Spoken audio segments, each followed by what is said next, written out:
অথচ সে জমিনের ভিতরে ভাসতেছিল, মানুষের হক আদায় করতে পারে নাই।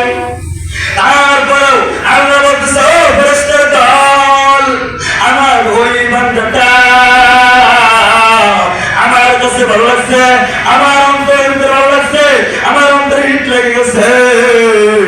আমি সুলতান মাহমুদকে মাফ করে দিতে চাই, মাফ করে দিতে চাই। সুলতান মাহমুদ ফকির হয়ে রাস্তায় হাঁটতেছেন, আলোর পরে দেখতেছেন সামনে একটা কুড়ের ঘর, বাংলা চূড়ার একটা ঘর। ওই ঘরের ভিতরে একটা বৃদ্ধ মহিলা,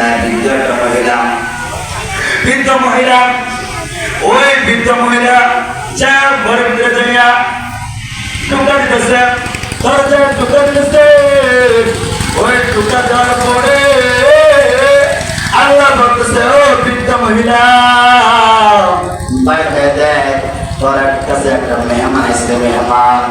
অথচ সে দিনের মেহমান নয়, সে দিনের মেহমান নয়। অথচ আমরা মনে করি দিনের মেহমান চেয়ারম্যান, ওটার নাম হয়েছে দিনের মেহমান, মেম্বার ওটা দিনের মেহমান।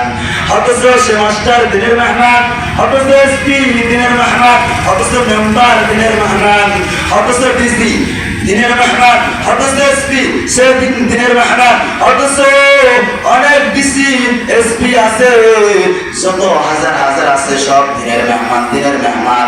আমার একটা দিনের মেহমান, আর একটা আল্লাহর মেহমান। যে কোরআনের জন্মাইছে সে আল্লাহর মেহমান, মাদ্রাসার জন্মাইছে আল্লাহর মেহমান।